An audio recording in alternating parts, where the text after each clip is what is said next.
पार्थ किन विचारों में खोए हुए थे? अपने क्रोध की अग्नि में यादों की लकड़ियां डाल रहा था केशव। युद्ध की प्रतीक्षा युद्ध से कहीं अधिक दुविधापूर्ण होती है। अब रणभूमि सामने है, इसलिए मैं अपने क्रोध की अग्नि को भड़का रहा था केशव। अपने क्रोध की अग्नि में केवल यादों की लकड़ियां न डालो पार्थ। तो इस अग्नि में और क्या डालूं केशव? बोलिए, इस अपमान की अग्नि में और क्या डालूं? इस अपमान की अग्नि में दुर्गा माँ के आशीर्वाद का घी डालकर इस अग्नि को हवन कुंड की अग्नि बना लो पार्थ। हे परंतप अर्जुन, दुर्गा का आशीर्वाद भी एक दिव्यास्त्र है और इस दिव्यास्त्र के बिना तुम रणभूमि में निहत्थे लगोगे। इसलिए आकाश की कृपा छाया में खड़े होकर दुर्गा माँ को सहायता के लिए पुकारो पार्थ। क्या वे आएंगी केशव?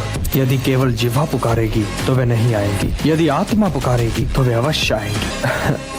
और तुम्हारे साथ मुझे देखकर तो उनके ना आने का प्रश्न ही नहीं उठता। ओम दुर्गा नमः।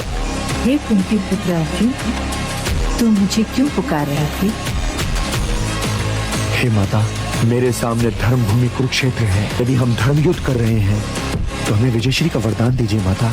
हे अर्जुन, तुम्हें इस वर की आवश्यकता ही नहीं है, क्योंकि जहाँ धर्म होगा वहीं वासुदेव कृष्ण होंगे और जहाँ वे होंगे वहीं विजयश्री होगी।